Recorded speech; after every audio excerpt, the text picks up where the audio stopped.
ओम जय अम्बे गौरी, मैया जय श्यामा गौरी। ये कहानी है सुमन की। सुमन जो कि माँ दुर्गा की परम भक्त थी, बचपन से ही वो हर रोज माता रानी की पूजा किया करती थी। सुमन के पिता घनश्याम चाट की ठेली लगाते थे। सुमन उनकी इकलौती बेटी थी। फिर एक सुबह, बड़ी सुशील बच्ची है हमारी, क्यों? सही कहा ना कमला? हाँ जी, सब माता रानी की कृपा है। देखना इस बार 12वीं में भी अपनी सुमन अव्वल आएगी। दिन रात एक कर रखा है उसने पढ़ाई में। अगर मेरे पास पैसे होते तो मैं जरूर इसको ट्यूशन लगवा देता, तो वो और अच्छे नंबरों से पास होती। आप फिक्र मत करो जी, देखना हमारी बेटी बिना ट्यूशन के भी अच्छे नंबरों से पास होकर दिखाएगी। सुमन अपने गांव के ही सरकारी स्कूल में पढ़ती थी। वो क्लास में सबसे ज्यादा होशियार थी। कुछ दिन बाद ही परीक्षाएं आ गई और सुमन बहुत अच्छे नंबरों से पास हुई। वो आगे पढ़ाई करना चाहती थी, लेकिन उसके गांव से कॉलेज बहुत ही दूर था और कॉलेज की फीस भर पाए इतना पैसा भी उसके पिता घनश्याम के पास नहीं था। तो मजबूर होकर सुमन ने पढ़ाई वहीं रोक दी और अब वो घर के कामों में अपनी माँ का हाथ बटाने लगी। फिर एक दिन, माँ सुनो, नवरात्रि आने वाली है, आप एक काम करो, आप खाना बनाओ और मैं पूरे घर की सफाई कर देती हूँ। अरे पर तू अकेली थक जाएगी, चल मैं भी तेरे साथ लग जाऊंगी। क्या माँ, अपनी बेटी को इतना कमजोर समझा है क्या आपने? मैं सब कर लूंगी, आप बस अपनी रसोई संभालो। अच्छा मेरी झांसी की रानी, ठीक है कर ले जो करना है, लेकिन फिर भी कुछ उठाना धरना हो तो मुझे बुला लेना। सुमन घर की सफाई में लग जाती है। उसी बीच रसोई में, कमला, बस माता रानी से यही प्रार्थना है कि अपनी सुमन को एक अच्छा घर बार मिल जाए जो इसके गुणों को समझे और इसे हमेशा खुश रखे। ऐसा जरूर होगा जी, हमारी सुमन है ही इतनी प्यारी, उसके साथ हमेशा सब कुछ अच्छा ही होगा। वक्त बीतता गया तो घनश्याम ने भी सुमन के लिए रिश्ते देखना शुरू कर दिया था। और फिर, अरे कमला, अरे कहाँ हो? अरे यहाँ आओ जल्दी ही।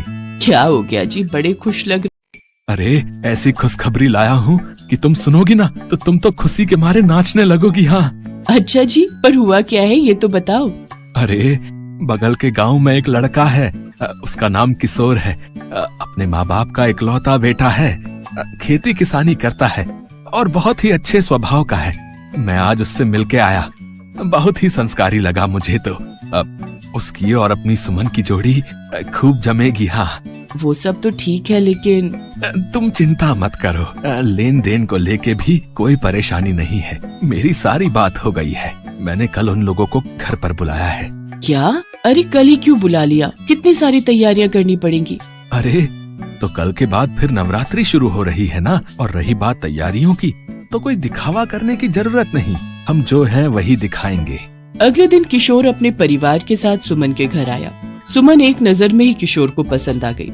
सुमन को भी किशोर पसंद आ गया था। फिर जाते जाते किशोर के पिता ने सुमन के पिता से कहा, तैयारियां शुरू कर दो भाई साहब, माता रानी ने चाहा तो जल्दी ही बारात लेकर आएंगे हम। ये सुनकर सुमन मुस्कुराए बिना नहीं रह पाई और तय हुआ कि नवरात्रि के बाद दोनों की शादी कर दी जाएगी। इधर सुमन नवरात्रि की तैयारियों में लग गई।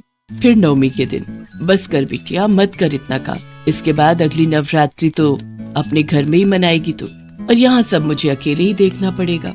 क्या माँ आप भी? अच्छा सुनिए, मैंने चने बना दिए हैं, हलवा बनाने जा रही हूँ, बस आप पूड़ियाँ बना दो, कन्याएं आती ही होंगी। सुमन ने सभी कन्याओं के पैर धोए और फिर उन सबको खाना खिलाया। हर साल सुमन ऐसा ही करती थी, लेकिन इस बार वो थोड़ी भावुक थी, क्योंकि वो जानती थी कि अगली बार से तो उसे अपने ससुराल में ही नवरात्रि मनानी थी। वक्त बीता और कुछ ही दिनों में सुमन और किशोर की शादी भी हो गई। शादी के बाद किशोर के घर में, हाँ तो सुमन जी, लो हो गई शादी। माता रानी ने मेरी मुराद सुन ली। मतलब? वो मैंने जब पहली बार तुम्हें देखा था ना, मनी मन माता रानी से कह दिया था कि माँ कुछ भी हो जाए, शादी तो इसी लड़की से होनी चाहिए। सच में कितनी सुंदर हो तुम, मेरी किस्मत ही खुल गई। किशोर सुमन से बहुत प्यार करता था और सुमन भी किशोर को जीवन साथी के रूप में पाकर बहुत खुश थी। माता रानी ने उसकी सारी ख्वाहिशें पूरी कर दी थी, लेकिन अब बारी थी परीक्षा की। एक बार फिर नवरात्रि का त्योहार आने वाला था, लेकिन किशोर इस बीच बहुत परेशान था। वो अपना सिर पकड़कर बैठा था। क्या हुआ? आप ऐसे सिर पकड़कर क्यों बैठे हो? ये बारिश देख रही हो, पिछले 3 दिनों से आंधी और बारिश रुक ही नहीं रही है। अपनी फसल तो ठीक है ना? नहीं सुमन, फसल पककर तैयार खड़ी थी, मैं उसे बस काटने ही वाला था, लेकिन आंधी और बारिश की वजह से पूरी फसल खेत में ही बिछ गई। इस बार तो अपने खाने के लिए ही अनाज निकल आए तो बड़ी बात होगी। किशोर का डर सच साबित हुआ। बारिश ने उसकी पूरी फसल बर्बाद कर दी थी। खेत में ऐसा पानी भरा कि अनाज का एक दाना न निकला। सुमन को पिछली फसल से बचे अनाज से ही काम चलाना पड़ रहा था और ये देखकर सुमन को भी बहुत बुरा लग रहा था। क्या हुआ सुमन, तुम रो क्यों रही हो? देखिए, मुझे गलत मत समझना। मैं इसलिए नहीं रो रही कि हमारे पास खाने को अनाज नहीं है। मैं तो इसलिए रो रही हूँ कि इस बार नवमी पर हम कन्याओं को क्या खिलाएंगे। सुमन की बात सुनकर किशोर भी सोच में पड़ गया। उसने यहाँ वहाँ से कुछ पैसे उधार लेने की भी कोशिश की, लेकिन बारिश ने पूरे गांव के किसानों को बर्बाद कर दिया था, तो हर कोई परेशान था। नवरात्रि शुरू हो चुकी थी। दोनों पति पत्नी माँ दुर्गा की पूजा करते और उनसे सब ठीक करने की प्रार्थना करते। फिर नवमी वाले दिन, सुनो, तुम्हारे पास कितना अनाज बचा है? मैं जानती हूँ कि आप क्या कहने वाले हैं। नहीं हो पाएगा। 9 कन्याओं का भोजन बन सके इतना अनाज नहीं बचा है। सारे डिब्बे खाली पड़े हैं। हम बस माता रानी से क्षमा ही मांग सकते हैं। किशोर और सुमन अभी बात ही कर रहे थे कि तभी किसी ने बाहर से आवाज लगी, माई बाहर आओ, देखो कन्याएं आई हैं। किशोर और सुमन ने देखा कि उनके घर के बाहर पूरी 9 कन्याएं एक साथ खड़ी थी। सुमन ने उन्हें देखते ही अपने हाथ जोड़ लिए और उन्हें अंदर आने को कहा। सारी कन्याएं एक लाइन में बैठ गईं और भोजन का इंतजार करने लगी। उधर रसोई में, हे माता रानी, ये कैसी परीक्षा ले रही हो आप? अब मैं क्या खिलाऊं इन कन्याओं को? देखो, डब्बों में कुछ बचा है क्या? किशोर और सुमन एक एक कर सारे डब्बे खंगालने लगे। उन्हें एक डब्बे में थोड़े से चने दिखाई दिए और दूसरे डिब्बे में बहुत ही थोड़ी सी सूजी। किशोर ने दुखी मन से कहा, तुम इन्हीं को पकाना शुरू करो, मैं भाग कर जाता हूँ। देखता हूँ कहीं से कोई थोड़े चने और सूजी अगर और दे दे तो काम बन जाएगा। ये कहकर किशोर वहाँ से चला गया। सुमन ने माता रानी का नाम लेकर चूल्हे पर कढ़ाई चढ़ाई और जैसे ही उसने चने के डिब्बे से कढ़ाई में चने डालने शुरू किए, चमत्कार ही हो गया। चने के डिब्बे से चने गिरते ही जा रहे थे। चनों से पूरी कढ़ाई भर गई थी, लेकिन चने थे कि डिब्बे से निकलते ही जा रहे थे। सुमन ये देखकर हैरान थी। उसने मन में कहा, हे माता रानी, मुझे पता है कि ये आपने ही किया है। अब जब तक चने बनते हैं, मैं दूसरी कढ़ाई में सूजी भुननी शुरू कर देती हूँ। जैसे ही दूसरी कढ़ाई में सूजी डालने के लिए सुमन ने सूजी का डिब्बा खोला, तो फिर वैसा ही चमत्कार फिर से हुआ।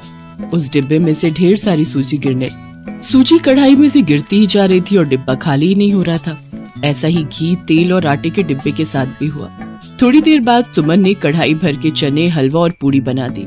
तब तक किशोर भी आ गया, लेकिन जैसे ही किशोर ने वो सब देखा, उसकी आंखों में खुशी के आंसू आ गए। सुमन, ये सब कैसे? बताती हूँ। पहले आप मेरे साथ कन्याओं को भोजन करवाइए। सुमन और किशोर ने पूरी श्रद्धा के साथ कन्याओं का पूजन किया और फिर उन्हें भोजन कराया। और जब सारी कन्याओं ने भोजन कर लिया, तो उसमें से एक कन्या उठी और देखते ही देखते माँ दुर्गा के साक्षात रूप में बदल गई और बाकी की 8 कन्याएं भी उन्हीं में समा गई। ये देखकर सुमन और किशोर दोनों हाथ जोड़कर रोने लगे। माते धन्य हो गए हम दोनों, आपके साक्षात दर्शन पाकर हमारा तो जीवन ही तर गया मैया।